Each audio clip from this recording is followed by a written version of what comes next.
It's Lucy Litch, and this is Tiny House Conversations.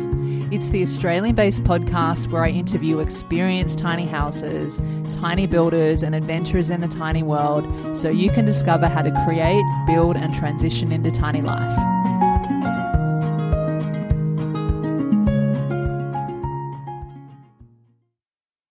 Welcome back to Tiny House Conversations.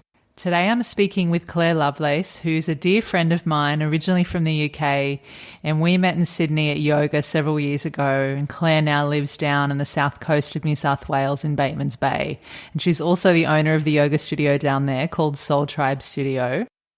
Now, on this show, we talk all about tiny houses and the tiny lifestyle, and today I wanted to do something a little different and still continuing the conversation around small space living, but in this episode, focusing on van life. I've asked Clare to join me on the show today to talk about her experiences living in her van full-time a few years ago. And in this conversation, we talk about Clare's decision and inspiration to pack up her life in Sydney, buy a van and live the van life, the profound shift she experienced and lessons learned from living this way, the challenges of living in a van. We also talked about the beauty of simple living and being a minimalist, why Clare stopped living in her van and how she put her roots down, still small space living, in Batemans Bay, where in my opinion she put yoga and conscious living on the map, and so much more.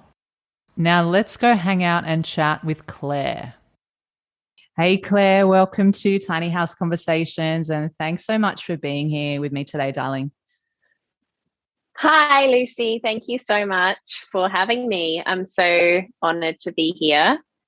I'm honoured to have you, and I'm excited to talk with you today.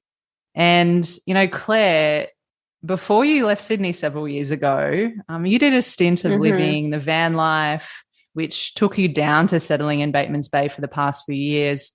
And you're no longer living in your van now, but what I'd love to do today is, take things back to your van life experiences, and then we'll move into how you're living now and talk about what you're doing and creating down in Batemans Bay. Does that sound good? Yeah, that sounds great. All right. So would love if you're able to take us back to what inspired you to pack up your life in Sydney those years ago, buy a van and live in it full time. Yeah, such a good question. So I really felt a strong calling to be immersed in a natural environment most of the time. And I've been living in Sydney for about 4 years. Before that, the last kind of 10 years had been very transient, a lot of travel, a lot of different countries, that kind of thing. But in Sydney, I really started to build a home and meet some incredible friends, including you. And in Sydney was where I really started to live my purpose, and that's where I started teaching yoga. So Sydney was really where everything kind of fell into place. And I just think that's an important part of the story, because it was even more kind of out there for me to just leave it all behind, because I was really starting to connect in Sydney and really follow my purpose. But even though I loved what I was doing, I lived in a great house with some really good friends. I loved my life, and I was teaching yoga, my dream job, all over the place. But I just knew that I had to be out, like in the wild, basically. And I was living in Marrickville at the time, which is in a city, and I really just needed to be near the ocean, and I'd go to the ocean as often as I could. But anyone that knows Sydney, it's like not that far, but it can be a nightmare driving around. And I just felt like I wasn't getting out into nature anywhere near as much as I wanted to. And I just wanted to live in a really free, wild way. I didn't want to be in a city anymore. So that was really the driving force that propelled me to to take that massive leap and just to say, you know what, I'm doing it. And it's one of those things that people around me would talk about, and I was talking about it all the time, like, yeah, I'm going to live in a van. And then, yeah, one day I was just like, you know what, I'm actually just going to do this. I love it. I love it, putting things into action. And I guess it's so much in alignment with, this tiny house way of living. And even with yoga, it's like continuing to reconnect with what's most important and where we came from in our natural environment, and having that deeper connection, as you say, to like being by the ocean and being out in nature much more than what I guess many of us, at least I'll speak for myself, in living in cities for a long time. Yeah, I definitely feel the same, as like not being immersed in it as much as I would like to be. So I love that. Hearing about your inspiration around all of that, it's beautiful. Yeah, like honestly, it was like seeing the sunrises, seeing the sunsets. I remember I went to some workshop, and the teacher, he was saying, it's so important to get that first light into your eyes and to watch the sunrise. And I remember sitting there thinking, I can't ever see the sun because I live in this inner city, and it's like it's always covered by buildings. And it was just like, no, like this isn't right. This isn't where I need to be. Yeah. Exactly. And I think there's a difference between, going for a bushwalk on the weekend or actually being outside and living in a small space like you did with your van, that I guess also pushes you to be outside a lot more, because you're in a small space and don't necessarily want to spend all your time there, and you're able to be more connected. So I love that. And transitioning from your life in Sydney to living in a van, obviously living in a smaller space and needing to downsize and all those things. I'd love to know, what was your process like for downsizing so that you could live in your van? Yeah. I feel like I'm quite an extreme person. Like I'm kind of like all or nothing. So, and I also like to keep things very simple. I The shadow side of that could be that I can be quite lazy, but I actually don't think that that's a bad thing anymore. I just really like simplicity. So where lots of people might go in for, a really intricate van setup and getting really into like, this is what it's going to be like, and doing it up really beautifully. I mean, I love looking at that, but for me, it was like, nah, you know what? There is a bed.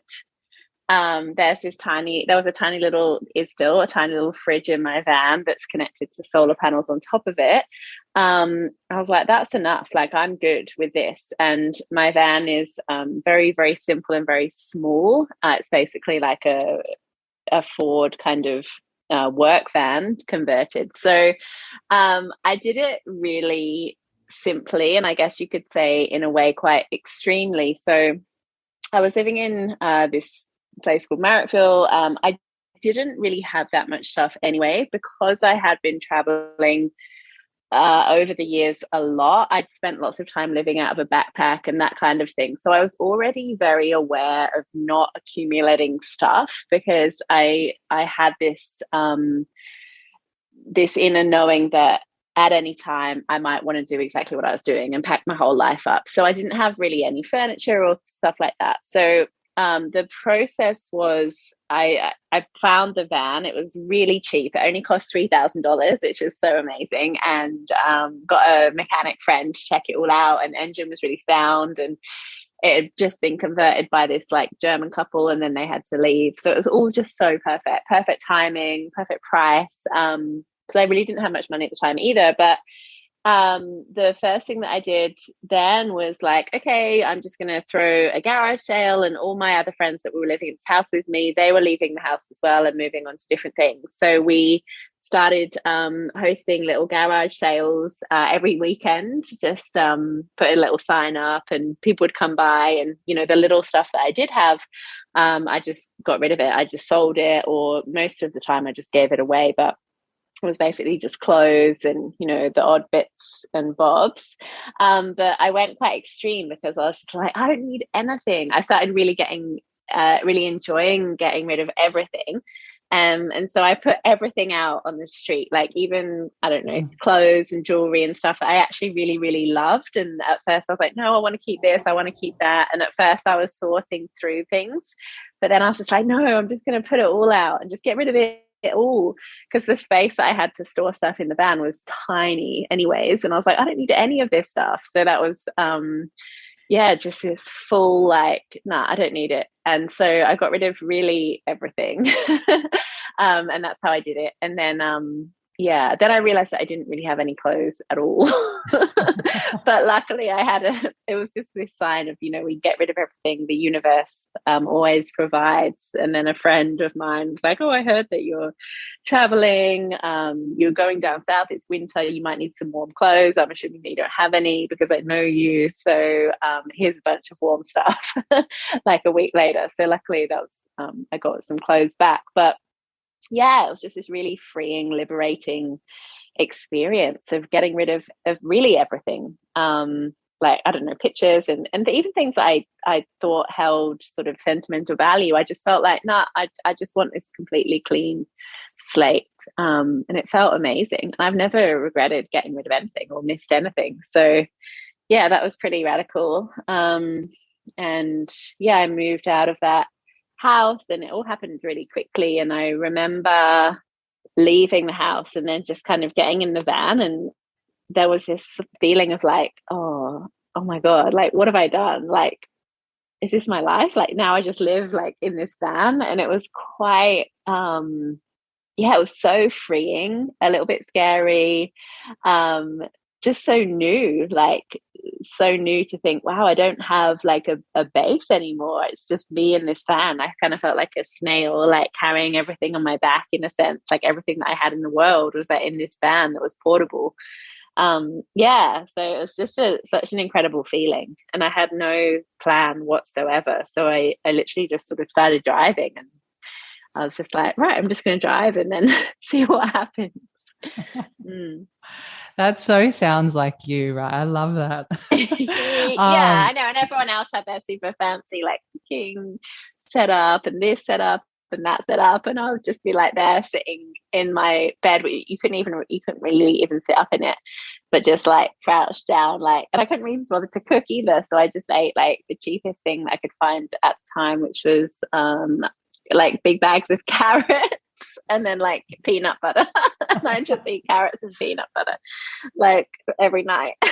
Oh, that's so funny. So did you eat them together, like dip the carrot in the peanut butter? Yeah, exactly. Yeah, amazing. Exactly. What I'm hearing there from you, so it feels like there's actually a lot of life lessons within that, really living within your means, going back to basics and actually assessing what is it that I really need to live and what's most important. Yeah. And then also, as you're talking about, having this feeling of freedom, and then, just driving off in your van in uncertainty into the unknown, but also, I guess, needing to have this sense of trust in just, this is what I'm doing now, and being open to whatever life puts in your path from that way forward. And I think it sounds like such an exciting journey at the same time, Yeah, it's definitely, you've summed it up really, really beautifully. It was just this feeling of, I'm just going to surrender everything and just let go of it all. And that, it was so happy that I did. And it was, definitely it was scary though. There was part of me that was like, oh, what am I doing? Like, I'm doing so well in Sydney. I'm making good money and teaching yoga. I'm doing what I love.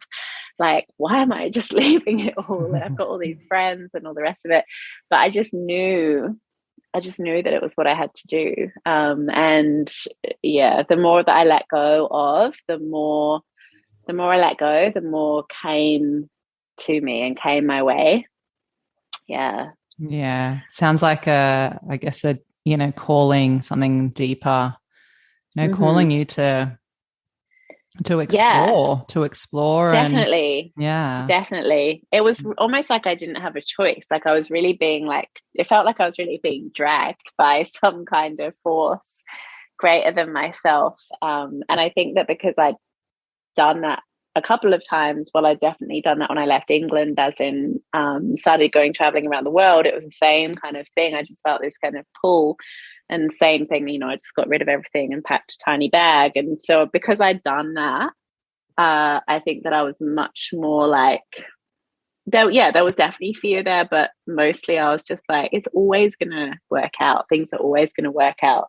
But I could never have imagined how beautifully it would have all flown from there.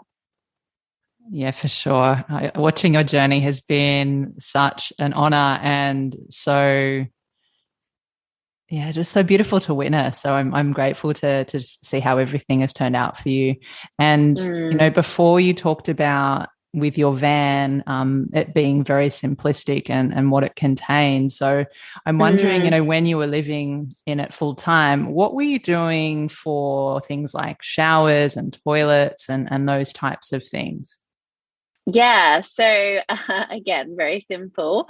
So for toilets, I would just be using like little, like wherever I was. I was usually staying at beaches, and there would always be like a little beach toilet, something like that.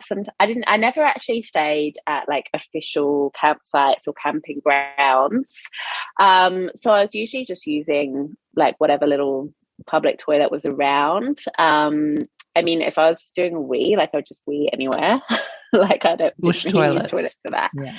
Yeah, I did use that a lot, bush toilets. Yeah, and then for showers, I didn't really shower that much. I would swim in the ocean, and it was cold. It was like winter when I first left and when I was first living in the van. But yeah, I would just swim in the ocean, and that was it really. Again, sometimes one of these, like where the beaches that I was staying at, they would have a little block with showers in them. They were usually cold, but again, I didn't mind. I was just like, yeah. So yeah, I just either didn't shower or swam. Yeah.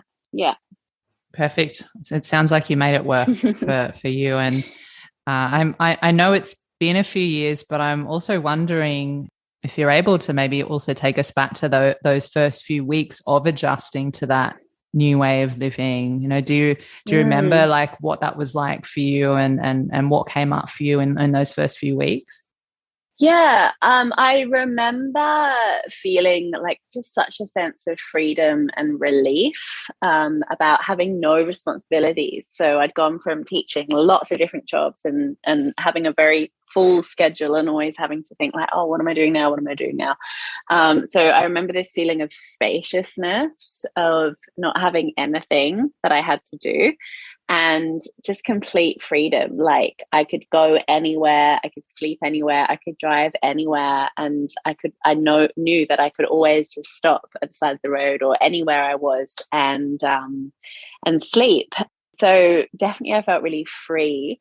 I remember really enjoying starting to tune in more and more with the moon and the stars at night, and camping next to beaches and watching the sun go down.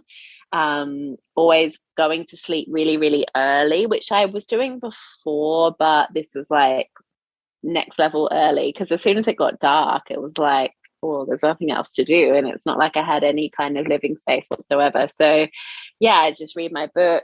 I had a little light and I'd go to sleep. So like I was going to sleep probably like 7 p.m. or something. And yeah, just waking up like with the light and getting out and just watching the sunrise. I remember that just being so, so beautiful. I remember like all the sounds. So I think it took me a little while to get used to, like, depending on where I was. But it was, yeah, usually quite remote beaches. And I remember just the sounds of like the rain on the roof, how loud it was, but beautiful. The sounds of nature, the sounds of the wind, the sounds of like animals walking around outside. And I remember like kind of choosing where to sleep was like quite a big thing. So sometimes I would get like a feeling like, no, I shouldn't I shouldn't stay here, or no, I should stay here. And sometimes I'd be sort of driving around for a while, like trying to feel into a good place to sleep. Sometimes I'd just be really tired, and so I just end up, I don't know, sleeping on the side of the road. So it was definitely a little bit of an adjustment in terms of that, like not knowing where I was going to be. But then I also loved that as well, and I loved that if I found somewhere that I liked, I could just kind of stay there for as long as I wanted. And I just remember this such a sense of spaciousness and gratitude that I was just really like out in nature. I started writing a lot and sharing a lot of writing, like writing essentially a blog, I guess you could say. It was on my Instagram, but sharing a lot of my journey, and that was a really beautiful way to express myself and then to connect with others around me. And other people were really interested and really engaged with what I was doing, which was really beautiful. Yeah. And you're a really great writer. Like, you do express yourself really nicely. So it was, it's always really nice to read what you write and what you're experiencing.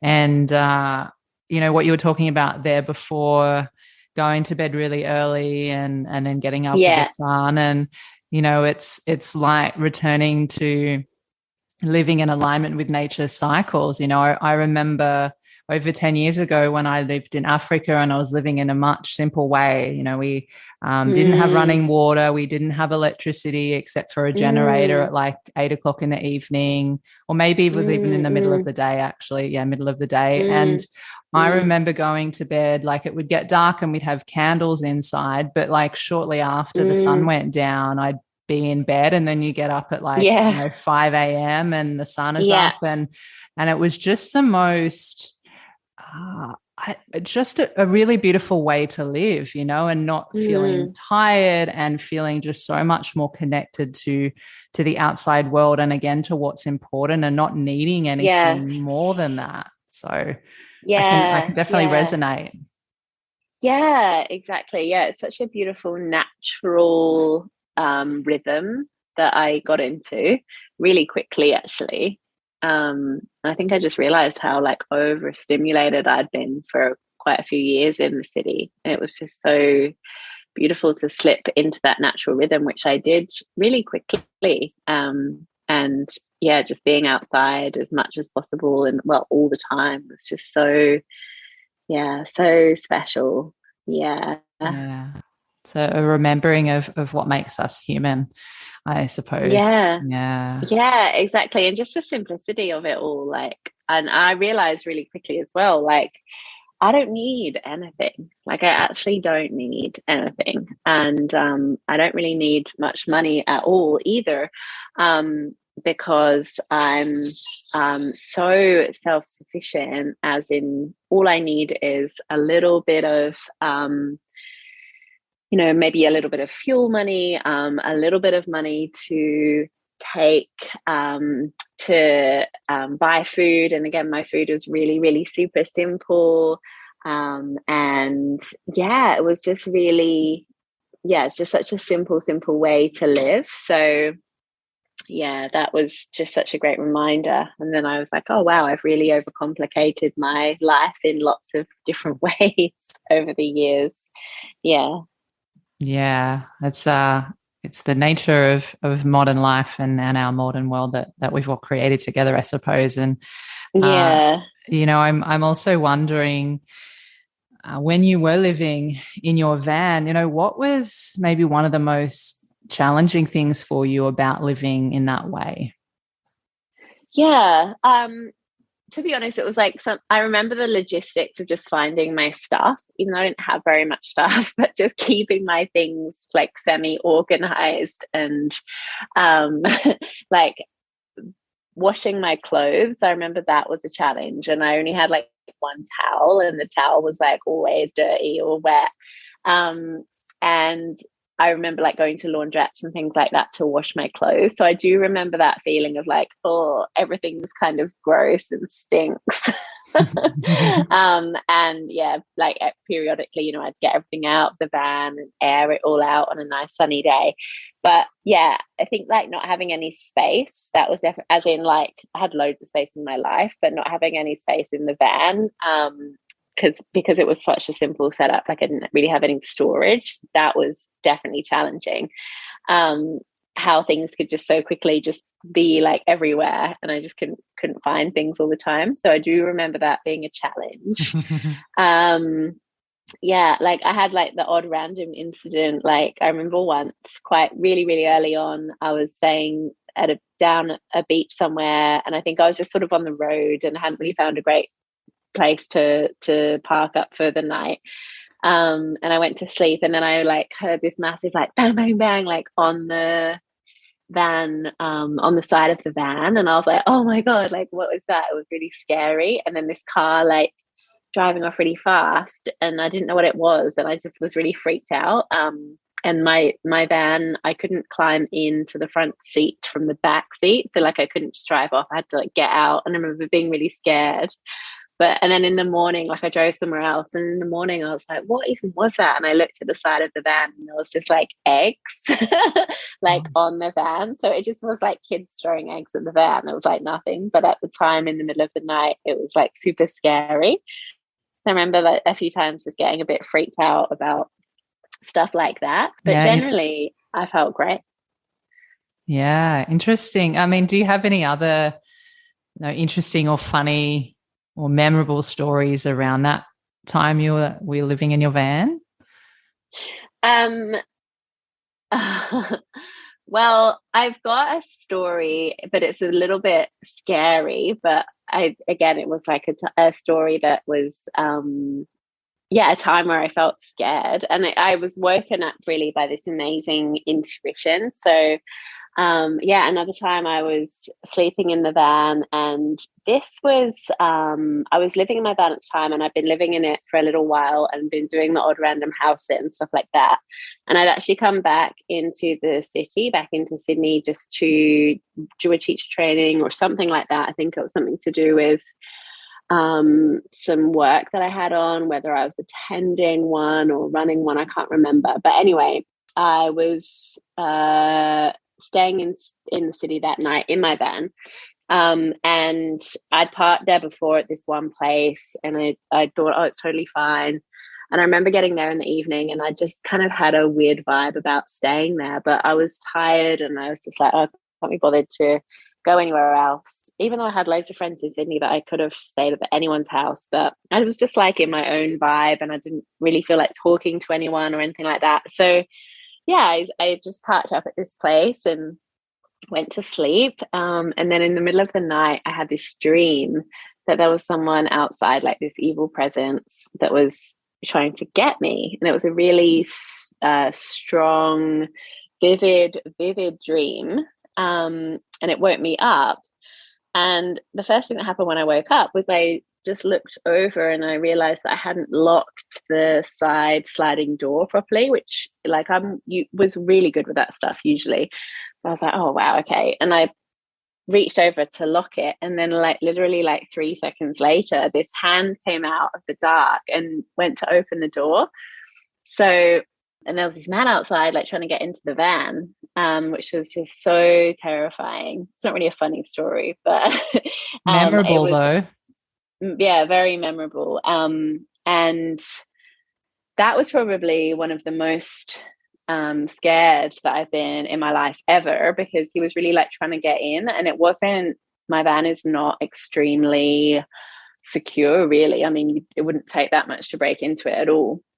But the fact that I just left the door open, this dream woke me up, and it was like I locked it, and then like 3 seconds later he tried to open it. So that was just so terrifying. And then I was lying there in the dark, like trying to find my phone, and then I was trying to call like the police, and I'd never called like the emergency number before, and I'm from England, so the first number that I tried to call was like 999, and then I was like, fuck, that's not the number. So I was like, okay, what's the number? All right, yeah, like 000, okay.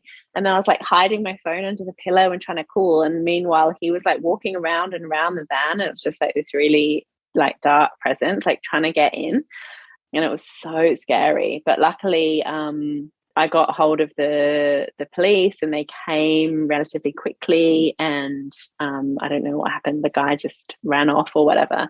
But yeah, that was really, really scary. But at the same time, like, I don't want to put anyone off living in a van, because it is so incredible. And that one incident is like the only scary thing that ever happened to me. And it was in the city. So that's like, I've stayed in so many places in the middle of absolutely nowhere, like, and everywhere that I've stayed, like down the coast in nature, has always been so fine. So I think the lesson there is, like, it was in the city. It was kind of in like, yeah, like in the inner city. And I also had this bad feeling before I slept there. So it's like, always trust your intuition, because I knew there was something telling me don't sleep there, and I ignored it.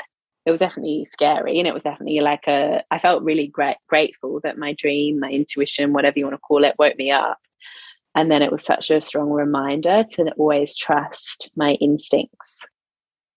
Yeah, now that you mention that story, I do remember you telling me back at the time, and I know that that would have freaked me out as well. Like, and I just find it so incredible that you had that vision in your dream, and I guess there was this expansion of your consciousness and your intuition in some way that was I guess teaching you a lesson, I suppose, on some level. And even though it was scary, I guess sometimes, we have to go through these things in order to be like, okay, I got to trust myself, or I got to trust my intuition, or I've got to learn this lesson.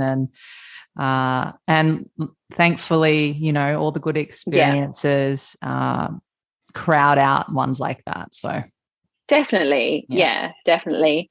And for that one experience, like, I had just thousands and thousands of incredible experiences, like just waking up in the most incredible places ever, and just watching like every single sunrise and every single sunset. And yeah, just had so many opportunities come my way, and so many beautiful and unexpected things happened. Yeah, and because I was sharing my journey a lot on my social media channel at the time, I love to paint as well, and I had bought my like watercolor paints with me, just this little kind of compact paint set, and I started like painting. I called it Love Letters to the World. So I put on my Instagram like, oh, if anyone wants a little postcard, I'll paint you one. And then like all these people started saying, like people that I don't know from all over the world, like, oh, I'd love one. And then I was doing all my painting, and I was like, wow, I'm actually like so busy. I've got all my postcards to post out. And I'd go to the post office and like send these little love letters, like just like little paintings and little poetry that I'd written like all the way around the world. So that was just a really beautiful thing that I just naturally started doing. Yeah, and I remember you doing that because you sent me a love letter, and I'm pretty sure I still have it. And I'm also pretty sure you painted a watermelon on the front of it. So okay, yeah. Whatever that inspiration was, yeah. I think I went through a watermelon phase. I go through lots of phases with things, but yeah, I think I went through a phase of painting watermelons. Yeah. Oh, so funny. I mean, just having the space to do that, because like even now, like when I was like working or whatever, there's no way in this world that I would have the space to just be like, hey, who wants me to paint them a card? And it was just such a beautiful thing to do, just to have the space to then almost like get bored, even though I was never bored. But when there's this space, then stuff comes out of that. It's like, oh, I'm going to do this, I'm going to do that. But when we're so just caught up in everything, there's no space to even like feel that creative spark. Yeah, definitely. And did you ever have any times during that period where you actually were like, one day, I want to quit, like I just want to go back to living in a regular size home? I put that in inverted commas because it's a subjective matter, but you know, did you ever have those times where you just like wanted to go back? I never wanted to go back. Like, I never wanted to go back to Sydney. I never wanted to go back to the life that I had. But I definitely had times of like, oh, like it would just be so nice to have space and have a shower and be able to and like live in a house again. I definitely did like fantasize about that. And then like pretty quickly, like a friend was like, oh, my parents have gone away for 3 months, like you can house sit their house. So I was actually house sitting for quite a while, quite a few weeks, which was just like so luxurious. It was kind of like my prayers got answered. And then when I did eventually move into like my first little rental, I just really, really, really appreciated everything so much. And I always just vowed that I would never accumulate more stuff than I could fit underneath the bed in my van, which I still have. And I still adhere to that, really, apart from the one thing that I've got absolutely so many of now, and they're all really big and heavy and huge, is loads of plants in massive plant pots. But apart from that, I don't have any furniture. I don't really buy clothes or anything like that at all. So I still feel like I've got that freedom that if it calls to me, I can just be like, yeah, I can live in the van and be totally fine with that. I guess, yeah, it gives you the opportunity to have the best of both worlds and not have to have all these things that you're like, okay, I feel like I want to go on an adventure or something, but I've got all this stuff, and then having to go through that whole process again. So I'm with you. I'm very much like that as well. And I know that you talked a little bit about this, but maybe you might have some other things to share. I'd love to know what sorts of internal shifts did you experience when you were living the van life? It's a really good question. I remember feeling a deep sense of connection back to myself, back to nature, and just having that space. At the same time as I moved into the van, I started reading this book called Dreaming Through Darkness by Charlie Morley.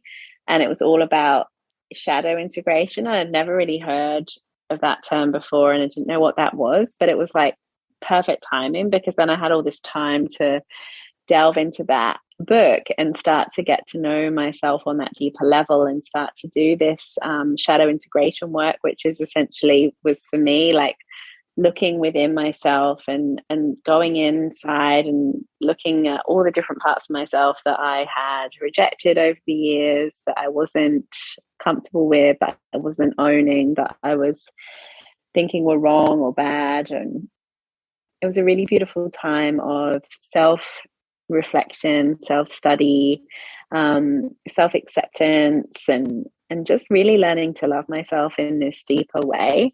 And I remember feeling really, really proud of myself. I was like, you know what? Like, I did it. I've done it. I'm doing it. Like, I'm not just talking about it. Like, I'm living in the van. Like, I'm completely self-sufficient. I'm completely independent. I'm doing it and I'm living this dream, and I'm not reliant on anything. And that just felt, yeah, so beautiful. So yeah, there was definitely some deep inner work happening. I started to reconnect more and more and more with nature, and yeah, just with the seasons and the sunrises and the sunsets, and started to write a lot more as well. It's funny that you mentioned the book Dreaming Through Darkness, because I'm actually rereading that book right now for the second time.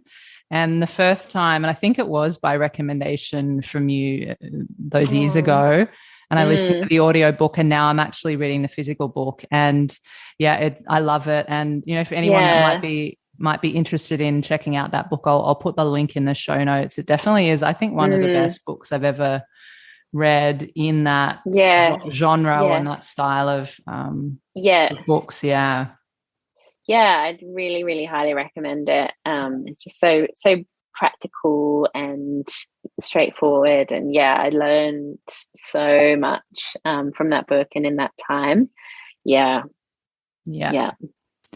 And you know, if there's anyone, Claire, that might be curious or considering, you know, wanting to maybe experience living in a van or even just living in a small space, and it's something that is maybe different to where they are now, do you have any advice or any tips or anything that you want to share with anyone that's new or curious?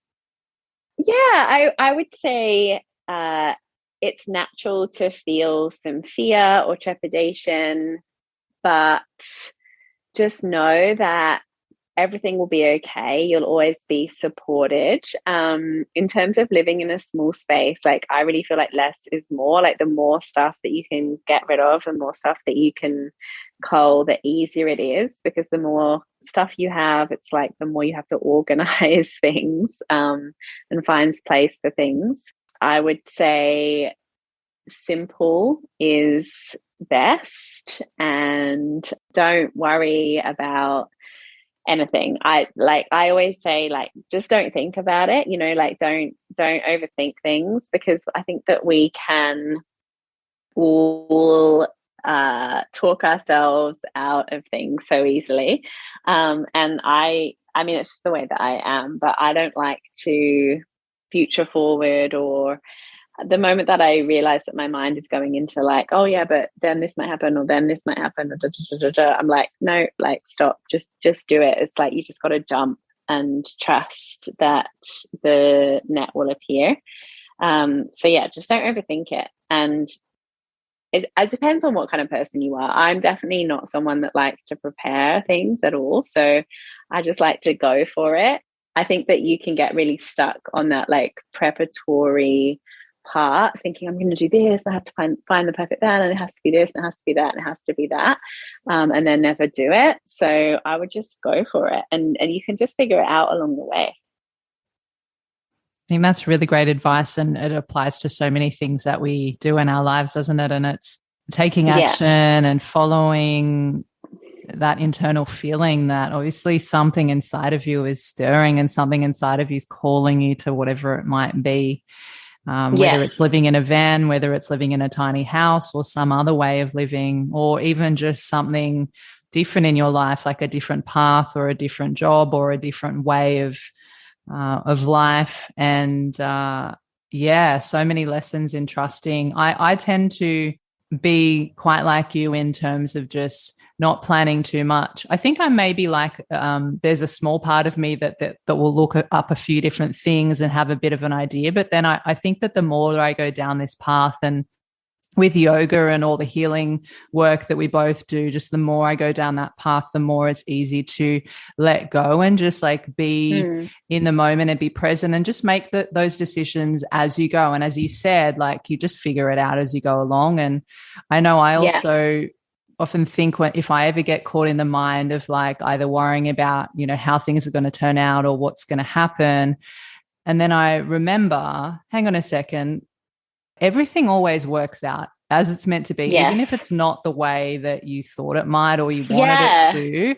You always land on your feet in some way, even if you fall over first. You get back up again and you just keep going. So definitely. And when I feel like when we try and overplan things or have this idea of what we think our life should be, then we block what is actually for us. Because I think that what we can imagine in our own limited minds is nowhere near as expansive as what the universe has in store for us.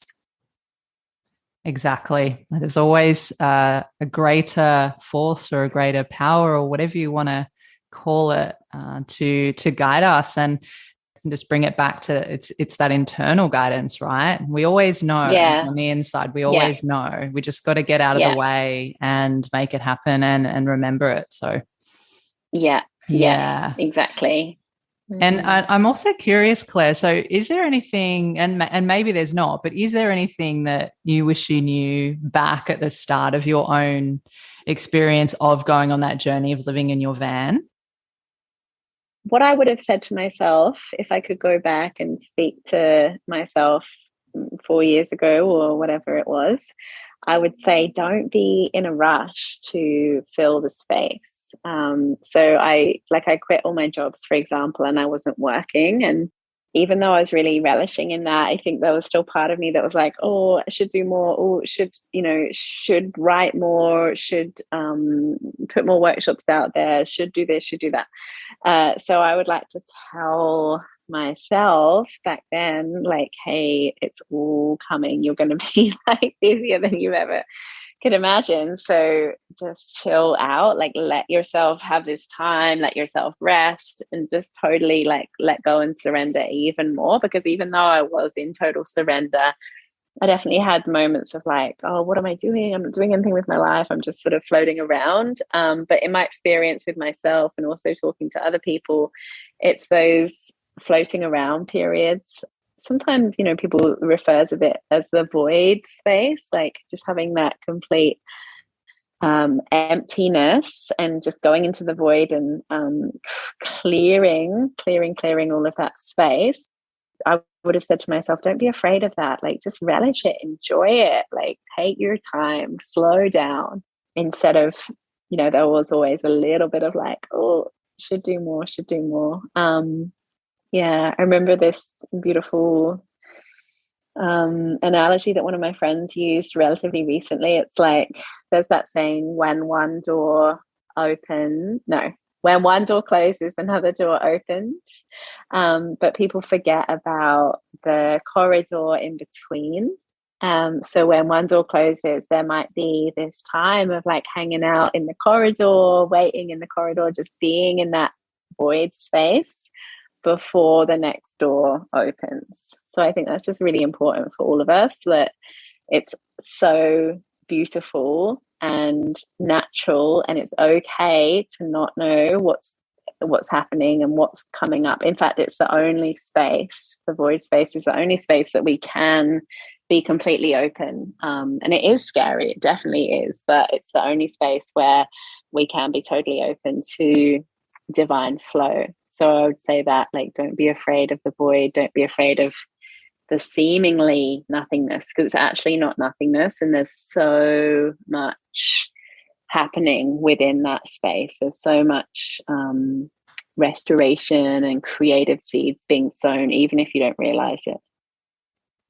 What a lovely insight. And, you know, as you were talking about that, a few things came up for me. You know, life is this dance of movement and lots of things happening.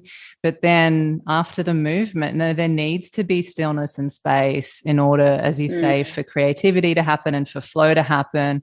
And, you know, if we never stop to smell the roses, and if we never stop to experience that space and that nothingness, which, by the way, is also who we really are, like our true nature. Yes, being totally. being comfortable in that stillness and in that peace and that calm and that nothingness is to be comfortable with who we are and with ourselves and with each other. And so it's a really nice reminder to just, to bathe in that when there's an opportunity, because, you know, there'll be times when, okay, life's getting busy again and, you know, there's lots happening. And so just really, relishing that. So I love that reminder. Thank you for sharing that.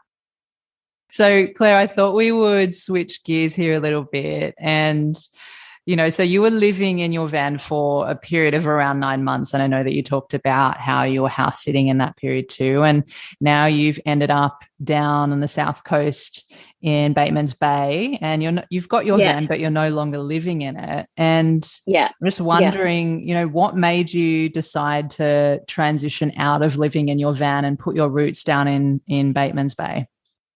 That's such a great question as well. At some stage throughout that van life journey, I was probably living in the van for maybe 6 months, 9 months, but within that time, a little bit of house sitting. Then I went to Peru with you. So I ran into you one day and you were like, oh, I'm going to Peru, like, you should come with me. Or I think you just said, I'm going to Peru. And I was just like, I'm coming. And I'm like, okay. You were like, sure. I don't think you just asked me to go at all, but I was like, I'm coming with you. But in Peru, we were working with one of our dear teachers, and he asked me at the time, like, hey, what do you want? What's your intention for being here? Like, really, what questions do you want to ask the plants? And so at the time I was like, oh, like, I've found this place called Batemans Bay. I've been living down there in my van and living quite, you know, transient. Transit. Thank you. I've been living in this yeah, thank you, in this transient way. And I actually feel like, even though I had this, it wasn't a plan at all, but even though I was like, right, I want to be in the van and I want to travel around, and I had this kind of very rough idea that maybe I would just keep driving around, and wherever I was, I'd contact different yoga studios and say, hey, like, can I teach there?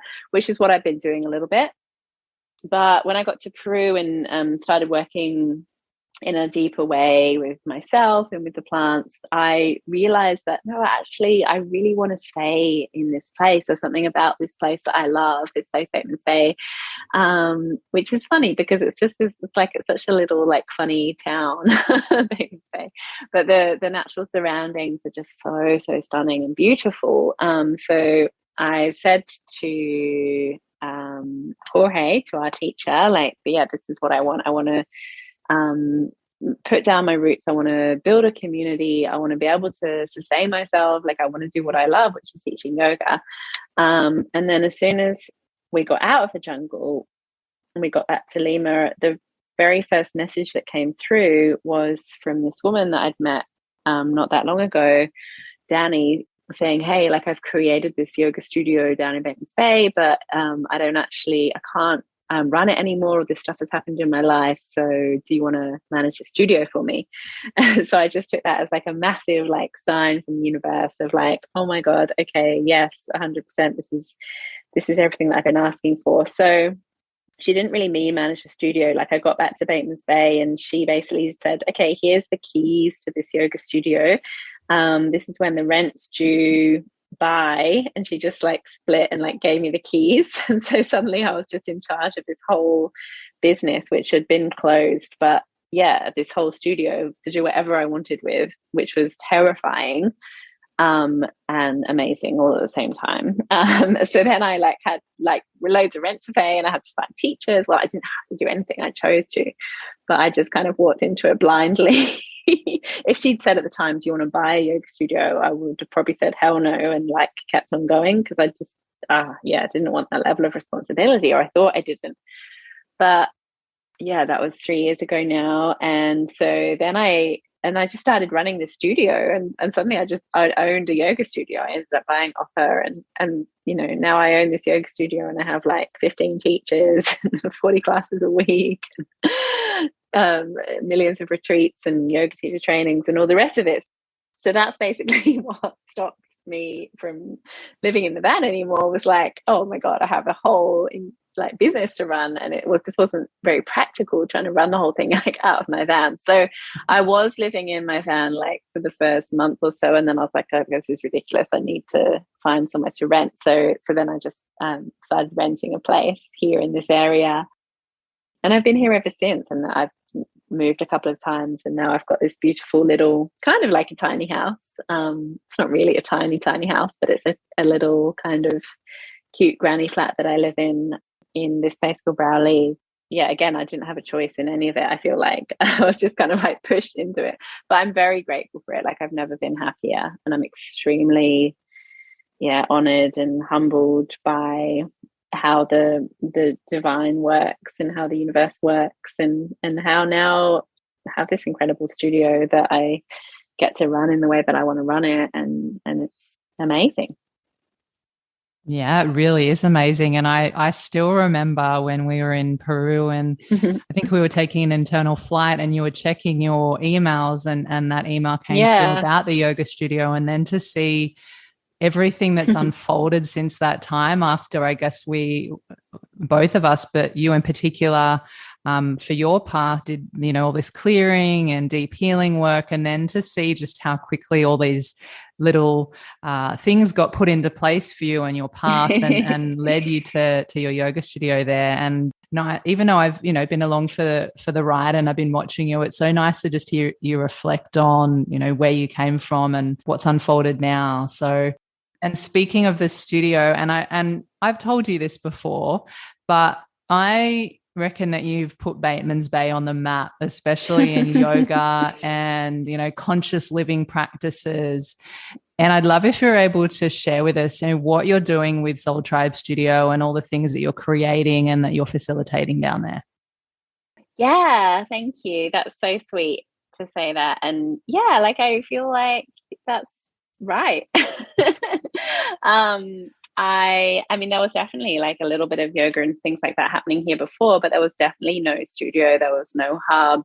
Yeah, it was just this little kind of town where people would come down from Canberra and have holidays. So yeah, now we have this incredible, when I say we, I mean, it's just me that runs. I always say we, and I'm like, I don't know who these other people are. But I run this, yeah, this thriving studio, and I have a beautiful team of teachers and staff. And yeah, we offer a really wide range of different kinds of yoga classes. We offer free classes. So something that I've been really passionate about from the get-go since I started teaching yoga years and years ago was to be able to offer it to people that can't afford it, not to make it this exclusive thing. So as part of my business model over the last 3 years, I've been able to run 3 free classes a week, like every single week, which I'm just so proud of. And it's by donation, and we donate money to different organizations, and so that's been a really beautiful thing. And so everyone can come, you don't have to have any money whatsoever. People can just come for free. And as well as that, we have like lots and lots of different paid classes, lots of different styles, an amazing team of diverse teachers. I run regular ecstatic dances on the beach, lots of local retreats. So I run retreats every season in the most stunning, amazing locations down here on the far South Coast, even further south from where I am, which is it's just pure magic. I think it just gets more and more beautiful the further south you go. I run teacher trainings. I run yin teacher trainings. I run like 200-hour yoga teacher trainings every year. We run loads of different workshops, like free chanting nights every month. We run film nights at the studio. We've got bushwalking groups. We've got so many different like free community events. Yeah, so much stuff. So much, so much to share. And yeah, I do have an online hub as well with the studio where mine and the teachers' classes are streamed, and we have pre-recorded classes so people can definitely practice with us if you don't live in Batemans Bay. But if you don't live in Batemans Bay, you should probably move to Batemans Bay because it's the best place ever. But yeah, we've got lots of different options for online as well, online connections. So yeah, that's it. It's probably not it. There's probably loads more that I'm not remembering right now, but yeah, there's lots of stuff happening. Lots of exciting stuff. And I just want to take a moment to acknowledge you, Claire, because seriously, just from where I've been sitting for the last few years, what you've created down there is such an amazing service to the community. And I know just from hearing feedback from other people and of being down there myself and seeing what you're doing. And mind you, I think I'm due for another visit soon. It is just so incredible what you offer and just your heart and how you're so inclusive. And, Soul Tribe has really become this place where it doesn't matter what walk of life you come from, what you look like, who you are, what your background is, like everyone is welcome. And that is so beautiful. And it brings us back to that, I think, remembrance of what makes us human, that connection, that community, that tribe, that remembering of our true nature and who we really are, and getting to experience that together. And so, yeah, I just wanted to acknowledge you for that and say thank you for everything that you do down there. And also thank you for everything that you brought into my life through our friendship. I really appreciate it. Oh, thank you so much. Yeah, that really means the world to me, and I really value our friendship. And I mean, thank you so much for letting me hop on that Peru ride with you because you could have been like, no, I'm going by myself, go away. And I feel like that whole thing was really, really influential to where I am now. So yeah, I really, really, really appreciate you, and thank you so much for all your support. And yeah, it's been incredible. And I honestly just feel like it all stemmed from taking that big leap, sitting in Merrittville saying like, I want to get out of here, and then just doing it and just jumping into the van and having no idea what I was doing and no plan. That's what led me here. I really feel like if I'd been in Sydney and I was like, right, I know what I'm going to do. I'm going to go to this place called Batemans Bay. I mean, I'd never even heard of the place. I'm going to open up a studio. Like if I'd had it all planned out, I really don't think it would have worked whatsoever. Such a blessing to be able to just jump and know that we are all supported. And I just truly believe that when we do what we love and we're letting ourselves be called, and I think Rumi puts it so beautifully. He says, let yourself be drawn by the strange pull of what you really love, because it will not lead you astray. And I really just think that's it. It's like it's not even me, it's just happening through me. Yes, what a beautiful way, or a beautiful note to end the conversation on. I that resonates with me a lot. And just on a side note, actually, I wouldn't have had it any other way. It was so much better going to Peru and sharing that experience with you. Like it's something that it's not something that happens every day for everyone. And so we get to really understand, our experiences on a deeper level and share that. So that was great that you're like, yep, I'm coming. Good. So good. And Claire, so as we wrap up the conversation today, do you want to let everyone know where they can find you and connect with you online? Yeah, for sure. So I have an Instagram, it's Soul Tribe Studio. I also have a personal Instagram, Clare Lovelace. So I share all of my retreats and workshops and teacher trainings and everything that I'm doing, mostly on Soul Tribe, but feel free to follow me on both. My Clare Lovelace Instagram is usually just photos of me prancing around on beaches in bikinis. So if you're into that, go for it. And then you can definitely go to the website. So it's soultribestudio.com.au. And check out what we're doing on there. I would really recommend joining the newsletter. It's not just your average boring newsletter, but I write really interesting and sometimes funny stories about my life and what I'm up to. So if you like to read, then I really recommend signing up for the Soul Tribe newsletter, because it's just a beautiful story that you get delivered into your mailbox every couple of weeks.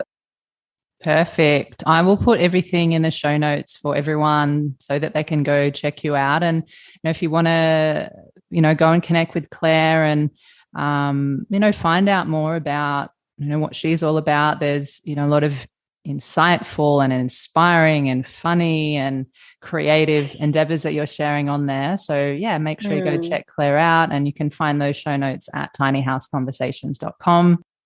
And Claire, just want to say thank you so much for your time today, darling, and for sharing so generously and beautifully, your stories, your experiences, your wisdom. And yeah, it's just been beautiful to have you on the show today, and I love you. So thank you again. Thank you so much. I'm so honored. I'm really, really, really happy to be here. And I just think what you're doing is so incredible, just sharing this work with so many people. Yeah, I think you're amazing. Oh, thank you. And if you're listening to this episode, thanks so much for taking the time to hang out with us.